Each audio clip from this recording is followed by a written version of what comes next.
kesempatan untuk mengucapkan ribuan terima kasih saya kepada Bapa Haji Basri Alang yang sekali lagi sudi hadir di majlis ini untuk memberikan sedikit persembahan mengenai Pencak Bawian. Salah satu sebab kenapa kita telah membuat sedikit persembahan adalah untuk memberikan gambaran kepada para hadirin tentang perbezaan antara Pencak Bawian ini daripada pencak-pencak seni silat yang lain. Sebab selalu kalau kita lihat persembahan silat tu, kalau orang Melayu selalunya menggunakan keris. Saya dulu juga waktu kecil-kecil fikir macam mana orang Melayu nak lawan dengan orang Cina misalnya. Kita pakai keris kan pendek kontot. Cina punya pedang banyak panjang. Belum kita sempat terkam dia dah saut sekali. Jadi itulah salah satu perbezaan Pencak Bawian kerana menggunakan pedang. Jadi matlamat majlis silaturahim pada hari ini adalah kerana kita mendapati bahawa jumlah anggota Facebook Persatuan Bawian Singapura amat menggalakkan. Makin ramai kita lihat ahli-ahli baru yang memasuki ruang Facebook PBS yang telah dimulakan dan digiatkan oleh Saudari Azidah. Saya harap kita dapat memberikan sedikit tepukan buat Saudari Azidah. Tambah lagi, Persatuan Bawian Singapura akan mengadakan mesyuarat agung InsyaAllah pada 28 hari bulan Mac nanti. Jadi kita fikirkan alangkah baiknya kalau kita dapat membuat satu pertemuan dengan anak-anak muda yang berminat dengan budaya Bawian, dengan Persatuan Bawian, dan dapat mengenal mereka dengan lebih dekat lagi. Dan diharapkan juga kalau ada yang berminat untuk mendampingi Persatuan Bawian Singapura dan membantu persatuan kami untuk mengorah langkah yang lebih dinamik, insyaAllah.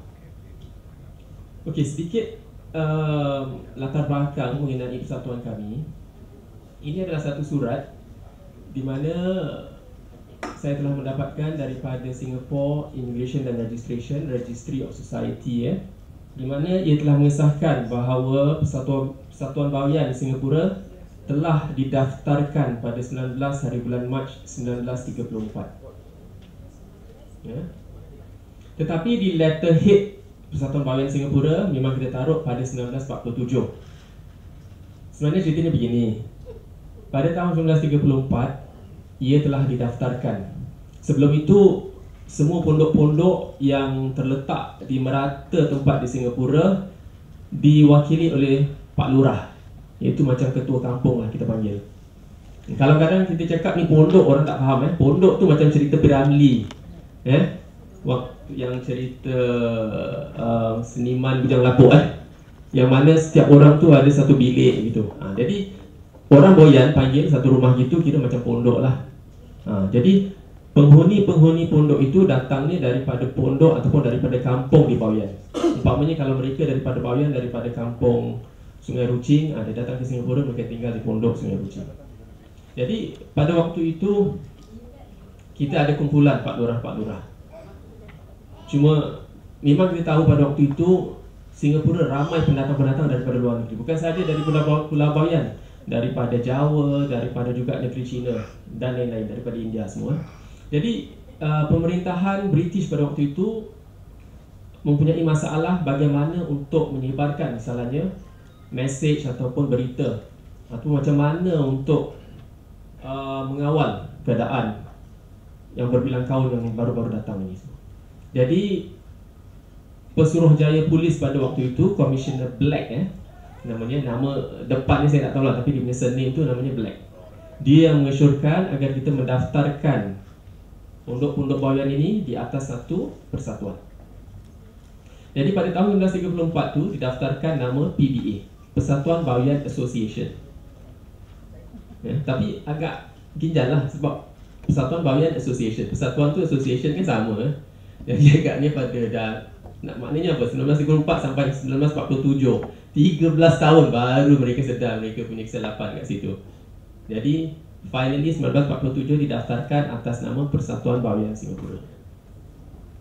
Jadi itulah objektif dan matlamat Persatuan Bahagian Singapura pertama adalah untuk menggembelingkan semua penduduk-penduduk bahagian di merata pondok di atas satu bendera atau di atas satu persatuan. Dan projek-projek yang dijalankan pada waktu itu pada tahun 1960-an Persatuan Bahagian Singapura giat menjalankan kempen untuk menggalak ibu bapa bahagian yang pada waktu itu semua hantar anak mereka ke madrasah. Jadi Pak Lurah dengan beberapa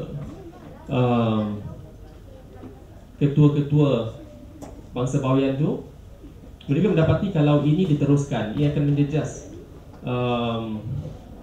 kebolehan anak-anak muda bahagian untuk mendapatkan pekerjaan yang baik. Kerana pada waktu itu memang ramai, kita tahu orang bahagian kalau kerja tanya apa? Driver, ataupun pekebun. Ada yang ketiga yang Cik Salih Ahmad tunjuk tu dekat turf club lah. Sebenarnya kalau dulu turf club yang dekat Bukit Timah yang lama tu, saya sendiri dulu sekolah di Daniel. Jadi ramai teman-teman yang tinggal di turf club yang dekat Bukit Timah. Jadi kalau kita datang kat turf club tu seperti macam kampung bahagian lah. Semua orang cakap pembiannya. Jadi orang yang bukan orang bahagian pun, orang Melayu lain jauh ke apa, tapi boleh cakap bahagian. Sampai gitu sekali dia punya semangat dia ataupun rasa dia punya influence tu, pengaruh dia. Jadi Persatuan Bahagian itulah saya rasa pertama kali kempen yang lebih daripada yang sebelum itu adalah untuk membantu pendatang ini mendapatkan pekerjaan, tempat tinggal. Tapi yang lebih secara nasionalistik. Tahun 1970-an, 1980-an, gejala penagihan dadah semakin meningkat. Jadi Persatuan Bahagian Singapura pun membantu kerajaan pada waktu itu untuk bergiat menangani masalah gejala dadah ini. Ini ada beberapa gambar-gambar lama yang saya dapat mencungkil. Seperti ini gambar yang dipertua. Saya rasa sebenarnya sekarang kita panggil presiden lah. Itu yang dulu dipanggil yang dipertua Persatuan Bahagian Singapura, Haji Ibrahim Alwi. Allah yarham Ibrahim Alwi. Mencapai ucapan pembukaannya di majlis ceramah anti dadah anjuran PBS. Dia punya speakers tu pada waktu itu Muhammad Sadli Muhammad, Puan Bibi Mahmud, Encik Abdullah Tani. Saya rasa semua pun dah arwah. Tapi itulah, alhamdulillah. Ini tahun 1976, lihat kat sini berapa tahun dulu? 34 tahun dulu lebih. 34 tahun.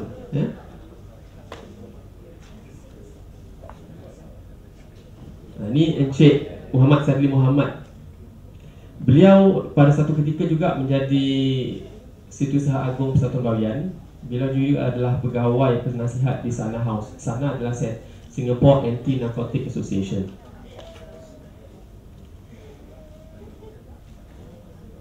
Ini adalah beberapa para hadirin yang datang mengikuti ceramah anti dadah.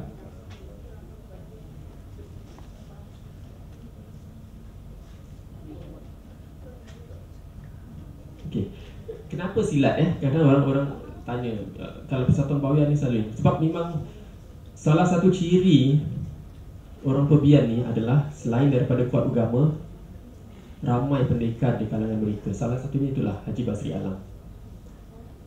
Beliau bukan sahaja disegani di Singapura tapi juga di Pulau Bahagian. Dan dia rajin pergi ke Bahagian, berjumpa dengan guru-guru untuk mendapatkan ilmu. Jadi bukan KBE je, knowledge based economy yang kita ada lifelong learning, tapi pesilat pun Haji Basri ini hidup dengan berlandaskan itulah, mencari ilmu untuk mendalamkan kesenian beliau sendiri. Tapi saya kur, kita pun tahulah memang dulu-dulu kalau orang cakap orang Fabian ni memang pandai baca Quran, buat agama ni semua. Tapi orang cakap kadang banyak buat bomoh. Tapi itu dulu lah. Sekarang sama. Okey, ni maaf lah, ni gambar ni ada gelap sikit. Tapi sebenarnya kalau tidak, saya ada satu gambar tu. Kalau awak nak, saya ada di punya majalah. Ini gambar sebenarnya ada Cik Saleh Ahmad, ada gambar Haji Zain. Waktu muda-muda ni tahun 1974, pertemuan Persatuan Bahagian Singapura di Pulau Pinang. Ini adalah pertemuan semua kumpulan-kumpulan persatuan-persatuan bahagian di Nusantara. Ini tahun 1977. Yang berhormat Tuan Haji Yaakob Mohamed, Menteri Negara di Pejabat Perdana Menteri bersama Setiausaha Agung PBS, iaitu Haji Zain. Yang di belakang dia, dia songkok lah. Waktu tayangan filem perdana Hapuslah Air Mata tu. Hebat beliau satu bayar. Kalau awak lihat ni, gambar ni gelap sikit lah. Tapi kalau awak lihat tu, dia punya baju sebenarnya tu, tak silap saya tu, jaket dia jaket baldu tau, sweat. Jadi sekarang dia songkok, dulu pun heboh juga. Saya sebenarnya sebelum nampak gambar ni, saya kan Haji Zain ni selalu orang masjid. Tapi memang orang boyan, kalau orang cakap dulu orang Melayu tak nak, duit tak ada, style mesti ada. Tapi orang Melayu, orang boyan lagi, eson nak orang. Jadi ini memberikan kita sedikit gambaran lah mengenai aktiviti-aktiviti Persatuan Bahagian Singapura dahulu. Tapi masalahnya bermula apabila ialah kampung-kampung, pondok-pondok pun terikut sama. Semua kena berpindah ke rumah flat-flat. Jadi masyarakat bahagian tu, dia punya semangat dia tu agak berkurangan bila mula penghijrahan orang-orang Melayu, orang bahagian ke rumah-rumah flat pada tahun 80-an. Jadi daripada itu juga munculnya persatuan-persatuan kebangsaan seperti Mendaki, AMP, yang mendapat sokongan kuat daripada kerajaan dan juga dengan dia punya dana yang begitu kuat. Jadi persatuan-persatuan yang kecil itulah, seperti kita, Persatuan Bahagian, Persatuan Jawa, semua agak macam hilang dia punya fokus, dia punya sama ada perlu lagi atau masih relevan ke tidak daripada lewat 80-an tu. Sebenarnya kalau kita lihat dalam persatuan-persatuan suku kaum, ada Persatuan Minang, ada Persatuan Jawa Masakin, Persatuan Bugis. Saya rasa yang betul-betul aktif tu adalah Persatuan Bahagian, Alhamdulillah. Tapi saya sendiri rasa masih banyak yang kita boleh lakukan, walaupun ada dia punya hambatan, ada dia punya limitation. Mungkin sama-sama pada hari ini kita dapat fikirkan nanti pada waktu dialog session. Jadi itulah kita mengadakan majlis hari ini adalah untuk berjumpa dengan, untuk menjemput, untuk menggalak para hadirin semua. 28 hari bulan Mac, AGM, Mesyuarat Agung PBS. Marilah sama-sama, kalau awak rasa awak boleh, you can make a difference, please step forward. Dan kita mengalu-alukannya. Dengan itu saya tak ambil masa lagi dengan lebih panjang. Saya mengucapkan wabillahi taufiq wal hidayah. Wassalamualaikum warahmatullahi wabarakatuh.